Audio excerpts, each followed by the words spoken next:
Hello everyone, welcome back to the class of physics by Amol sir. The finance and religious way to learn the concept of physics in this lecture. So dear student, in the previous lecture we have done the vertical circular motion. And now in this lecture we are going to discuss about the new topic of rotational dynamics, that means moment of inertia, and it is denoted by capital I. Okay, विद्यार्थी मित्रांनो, previous lecture मध्ये आपण vertical circular मोशनचा study केला. Vertical circular motion मध्ये आपण दोन केसेसचा study केला आणि त्या दोन केसेस मध्ये आपण टेन्शन आणि व्हेलॉसिटीचं डेरिव्हेशन फाइंड आउट केलं. त्यानंतर आजच्या लेक्चर मध्ये आपल्याला मोमेंट ऑफ इनर्शियाचा स्टडी करायचा. मग मोमेंट ऑफ इनर्शिया म्हणजे काय? त्यानंतर मोमेंट ऑफ इनर्शियाचं जे डेरिव्हेशन असेल तर ते डेरिव्हेशन आपल्याला फाइंड आउट करायचं. मग मोमेंट ऑफ इनर्शियाचं डेरिव्हेशन फाइंड आउट करण्याआधी आपल्याला मोमेंट ऑफ इनर्शिया म्हणजे काय किंवा मोमेंट ऑफ इनर्शियाचे जे डेफिनेशन असेल तर त्या डेफिनेशनचा स्टडी करायचा. ओके, मग आपल्याकडे मोमेंट ऑफ इनर्शियाचे जे डेफिनेशन असेल तर त्या डेफिनेशनचा आधी आपण स्टडी करू. Okay, now see the definition of moment of inertia. The moment of inertia of a body is equal to summation of product of mass each a particle and square of its distance from the axis of rotation is called as moment of inertia. Now this is the simple definition of moment of inertia. Okay, विद्यार्थी मित्रांनो, definition मध्ये काय म्हटलंय की आपल्याला एका बॉडीचा moment of inertia find out करायचा आहे आणि त्या बॉडीचा जो मोमेंट ऑफ इनर्शिया असेल तर त्या बॉडीचा मोमेंट ऑफ इनर्शिया कोणाशी इक्वल असेल ते बघा. मग आपल्याला जो बॉडी दिला असेल तर त्या बॉडी n नंबर ऑफ पार्टिकलने बनलेला आहे. मग त्या n नंबर ऑफ पार्टिकलचं जे मास असेल तर ते मास आणि त्या पार्टिकल मध्ये जे डिस्टन्स असेल तर त्या डिस्टन्सचा स्क्वेअर. मग मास आणि डिस्टन्सचा जो स्क्वेअर असेल तर त्या मास आणि डिस्टन्सच्या स्क्वेअरचा आपल्याला प्रॉडक्ट करायचा आहे. मग n नंबर ऑफ पार्टिकल जे असेल तर त्या n नंबर ऑफ पार्टिकलचा जो प्रॉडक्ट असेल तर त्या प्रॉडक्टचं समेशन करायचं. मग आपल्याला तो मोमेंट ऑफ इनर्शिया मिळणार असेल. ही असेल मोमेंट ऑफ इनर्शियाची सिंपल डेफिनेशन. मग मोमेंट ऑफ इनर्शिया जर फाइंड आउट करायचं आहे किंवा मोमेंट ऑफ इनर्शियाच्या डेफिनेशन मध्ये काय म्हटलंय की त्या ठिकाणी त्या पार्टिकलचा मास आणि त्याच्यातला जे डिस्टन्सचा स्क्वेअर असेल तर त्यांचा प्रॉडक्ट करायचं आहे. मग n नंबर ऑफ पार्टिकल असेल तर त्या n नंबर ऑफ पार्टिकलच्या प्रॉडक्टचं समेशन केलं तर आपल्याला त्या ठिकाणी त्या बॉडीचा मोमेंट ऑफ इनर्शिया मिळतो. हे असेल डेफिनेशन. मग ही जी डेफिनेशन असेल तर त्या डेफिनेशनची कन्सेप्ट आपल्याला डायग्राम थ्रू अंडरस्टँड करायची. ओके, मग या ठिकाणी बघा, एक रिजिड बॉडी आहे. त्या रिजिड बॉडीचं टोटल मास हे कॅपिटल M आहे. मग असे तुम्हाला म्हटलं आपल्याला ह्या बॉडीचा moment of inertia find out करायचे, कारण की डेफिनेशन मध्ये सुद्धा म्हटलेले की आपल्याला एका बॉडीचा moment of inertia find out करायचा आहे. जर त्या बॉडीचा जर moment of inertia find out करायचा आहे म्हणजे त्या बॉडीचं जे टोटल मास असेल तर ते टोटल मास कॅपिटल M असेल. ओके, मग त्यानंतर तो जो बॉडी असेल तर तो बॉडी पार्टिकल्सने बनलेला आहे. म्हणजे तो जो बॉडी असेल तर तो n नंबर ऑफ पार्टिकल्सने बनलेला आहे. मग जर तो n नंबर ऑफ पार्टिकल्सने जर बनला असेल तर त्याच्यातलं मास हे त्या पार्टिकलचा मास स्मॉल असेल. ओके, म्हणजे टोटल बॉडीचं मास हे कॅपिटल M असेल आणि ते जो पार्टिकल असेल तर त्या पार्टिकलचं मास हे स्मॉल m असेल. ओके, मग हा जो बॉडी असेल तर हा बॉडी n नंबर ऑफ पार्टिकल्सने बनलेला आहे. म्हणजे n नंबर ऑफ पार्टिकलचं जर समेशन केलं किंवा n नंबर ऑफ पार्टिकलच्या मास जर समेशन केलं तर आपल्याला ह्या ठिकाणी टोटल बॉडीचा मास हे कॅपिटल M मिळतं. ठीक आहे, मग या ठिकाणी बघा, हा एक रिजिड बॉडी आहे आणि त्या रिजिड बॉडी मध्ये n नंबर ऑफ पार्टिकल्स आहेत. मग त्याच्यातला जो फर्स्ट पार्टिकल असेल तर त्याचं मास हे स्मॉल m असेल. म्हणजे हा फर्स्ट पार्टिकल आहे म्हणजे त्याचं मास m1 असेल. ओके, जर त्याचा जर मास जर m1 असेल तर ऍक्सिस ऑफ रोटेशन पासून तर त्या पार्टिकल पर्यंत जे डिस्टन्स असेल तर ते डिस्टन्स हे r1 असेल. कारण की आपल्याला डेफिनेशन मध्ये काय म्हटलंय की मास आणि त्याच्यातले जे डिस्टन्स असेल तर त्या डिस्टन्सचा स्क्वेअर करायचा आणि त्यांचा प्रॉडक्ट करायचा.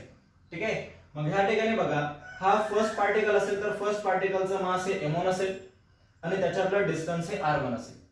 ठीक आहे, त्यानंतर सेकंड पार्टिकलचा मास हे m2 आहे आणि त्याच्यातलं डिस्टन्स हे r2 आहे. त्यानंतर m3 असेल म्हणजे थर्ड नंबरचा पार्टिकल असेल. थर्ड नंबरच्या पार्टिकलचं मास हे m3 आहे तर त्याच्यातलं डिस्टन्स हे r3 असेल.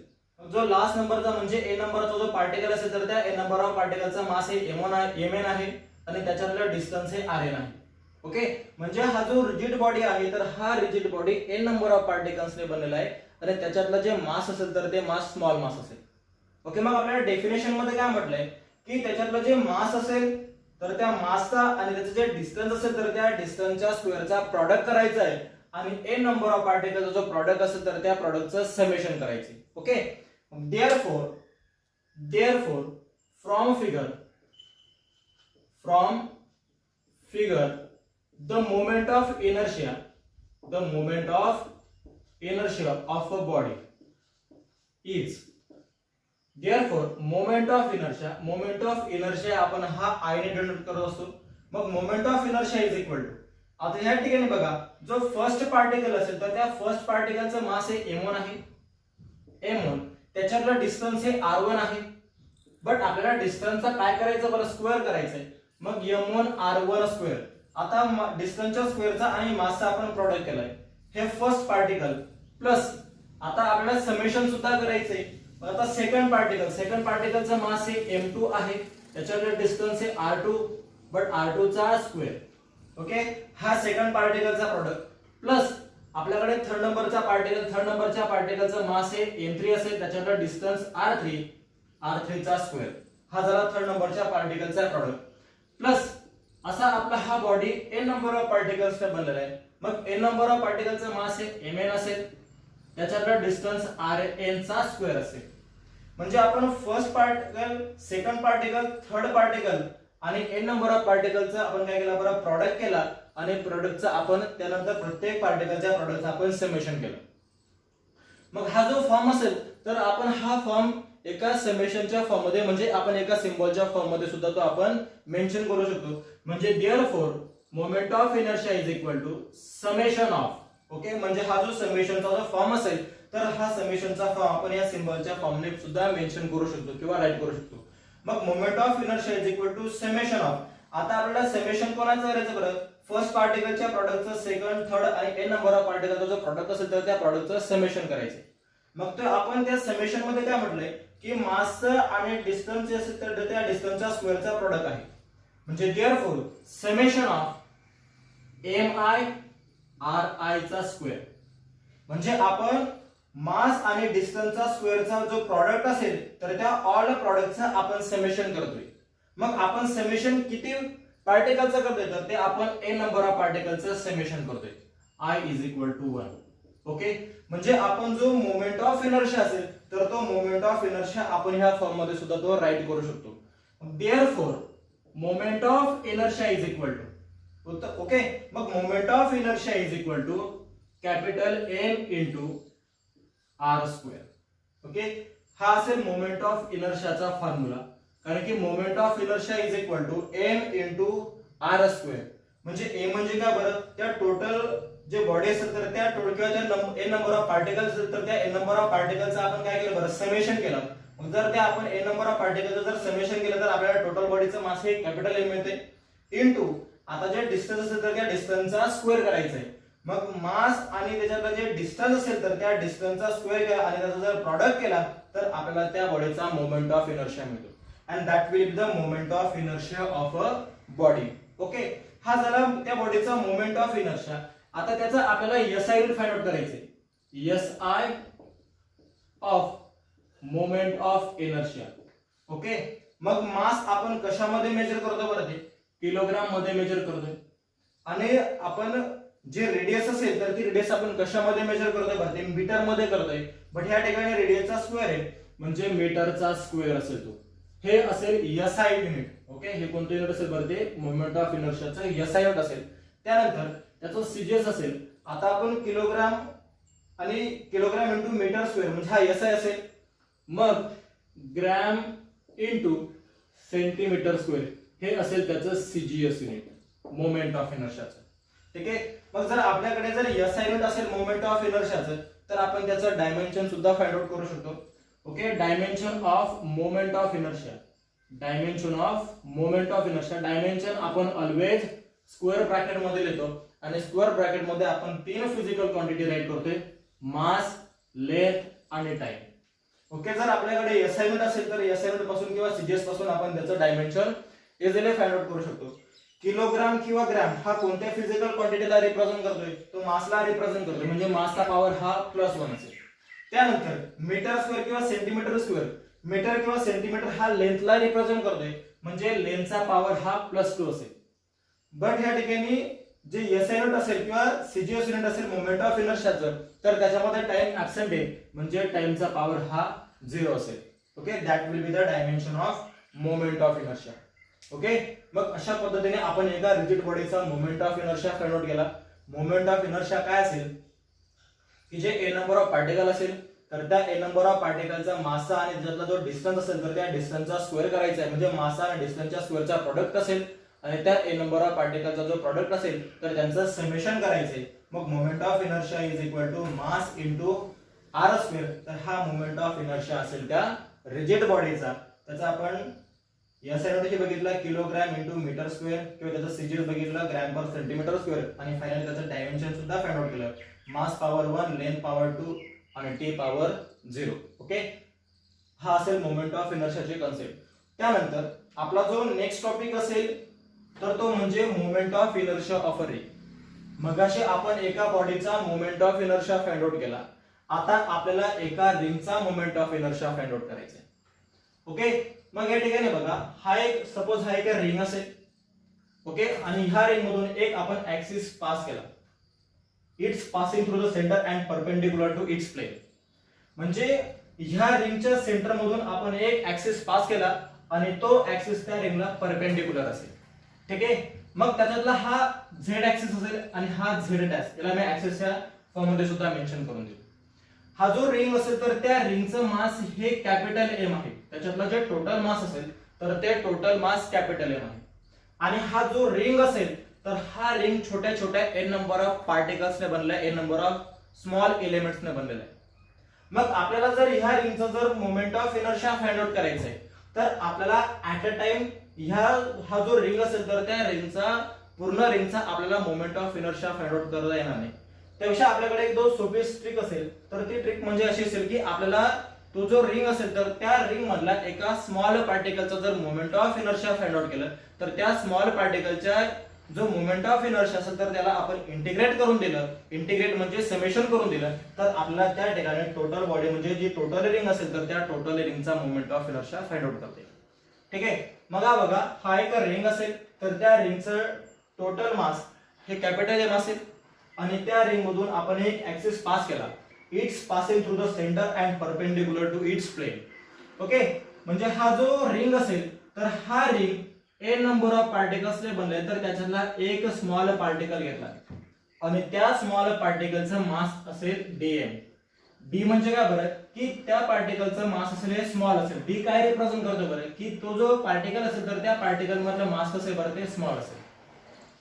म्हणजे डीएम म्हणजे काय बरं त्या पार्टिकलचं स्मॉल मास असेल. म्हणजे जो पार्टिकल असेल तर त्या पार्टिकलचं मास हे स्मॉल डीएम असेल, स्मॉल मास असेल म्हणजे डीएम असेल ते. आणि ती जो टोटल रिंग असेल तर त्या टोटल रिंगचं मास हे कॅपिटल एम असेल. मग या सेंटर पासून तर तो स्मॉल पार्टिकल आहे तर त्याच्यातलं जे डिस्टन्स असेल किंवा त्याच्यातले जे रेडियस असेल तर ती आर असेल, कॅपिटल आर. मग आपल्याला आधी हा जो पार्टिकल असेल तर त्या पार्टिकलचं आपल्याला moment of inertia find out करायचं. जर सपोज मी जर असे जे एन नंबर ऑफ पार्टिकल असेल तर त्या एन नंबर ऑफ पार्टिकलचं जर मी समेशन करून दिलं, जर एन नंबर ऑफ पार्टिकलचं जर मी समेशन करून दिलं तर मला त्या ठिकाणी जी रिंग असेल तर त्या रिंगचं मला टोटल मास मिळते. ठीक आहे, मग देअरफॉर आधी आपण बघा हा जो स्मॉल पार्टिकल असेल तर त्या स्मॉल पार्टिकलचा moment of inertia find out करू. त्यानंतर तो जो पार्टिकल असेल तर त्या पार्टिकलचा जर आपल्याला मोमेंट ऑफ इनर्शिया मिळाला तर त्याला आपण इंटिग्रेट करून दिलं तर आपल्याला टोटल रिंगचा जो मोमेंट ऑफ इनर्शिया असेल तर तो मिळणार आहे. मग देअरफॉर फ्रॉम फिगर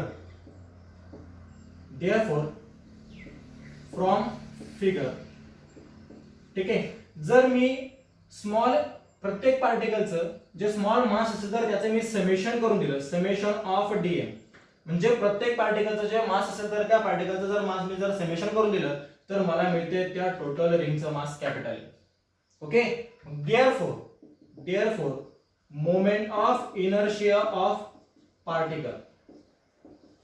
आधी आपल्याला कोणाचा moment of inertia find out करायचंय, पार्टिकलचा moment of inertia find out करायचंय. मग देअरफॉर आता आपण जर पार्टिकलचा जर moment of inertia find out करतोय म्हणजे त्या ठिकाणी आपण डीआय देऊ.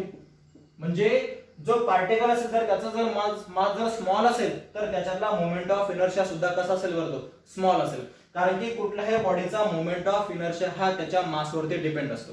ठीक आहे, जर आपल्याकडे जर मास हे जर स्मॉल असेल तर त्याच्यातला मोमेंट ऑफ इनर्शिया कसा असेल बरं तो स्मॉल असेल. म्हणजे हा जो डी असेल तर तो डी आपल्याला काय इंडिकेशन देतोय की जो मोमेंट ऑफ इनर्शिया असेल तर तो moment of inertia small moment of inertia असेल. मग therefore moment of inertia of a particle is equal to, त्याच्यातलं मास कसं आहे बरं ते dm असेल. ओके, आणि मग तिची डिस्टन्स असेल, ती जी रेडियस असेल तर ती रेडियस किती बरं ही r स्क्वेअर आहे. That will be the equation number first. आपण मगाशी बघितलं की जे मास असेल, मास आणि डिस्टन्सचा जो स्क्वेअर असेल तर त्यांचा प्रॉडक्ट राहतो, तो प्रॉडक्ट म्हणजे मोमेंट ऑफ इनर्शिया असेल त्या पर्टिक्युलर बॉडीचा किंवा त्याचा पार्टिकलचा असेल.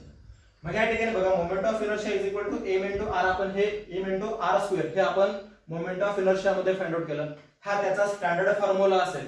मग आपल्याला जर स्मॉल पार्टिकलचा जर moment of inertia find out करायचे तर त्याच्यातलं मास आहे स्मॉल मास असेल आणि त्याच्यातला डिस्टन्सचा जर स्क्वेअर केला तर त्यांचा जो प्रॉडक्ट असेल तर तो प्रॉडक्ट म्हणजे मोमेंट ऑफ इनर्शिया असेल.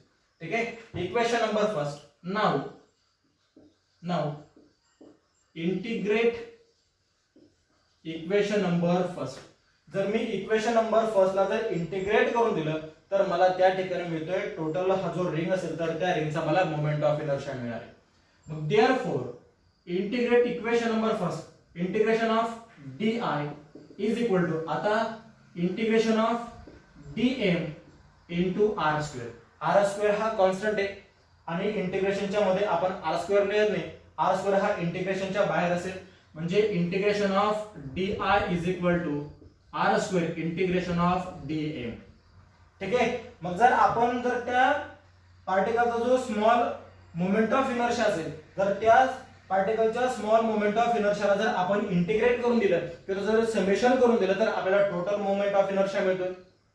त्याच पद्धतीने आपण जर त्या पार्टिकलच्या जर मासला जर आपण इंटिग्रेट करून दिलं म्हणजे समेशन करून दिलं तर आपल्याला त्या बॉडीचं टोटल मास मिळणार आहे capital M. Therefore but integration of di is equal to total moment of inertia and integration of dm is equal to total mass of the ring.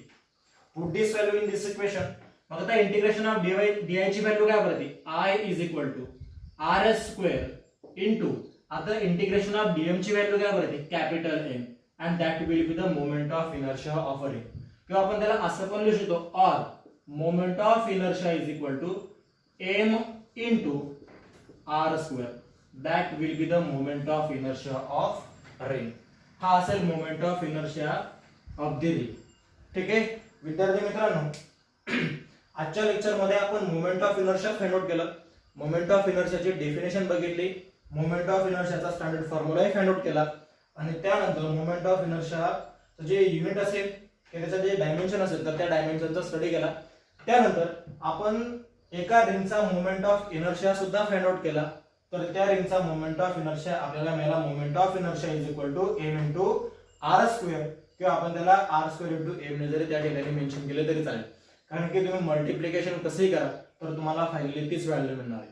Okay, I hope प्रत्येकाला moment of inertia आणि moment of inertia ring हा topic समजला असेल. तेव्हा पुन्हा भेटूया next lecture मध्ये. तोपर्यंत गुड बाय, थँक्यू.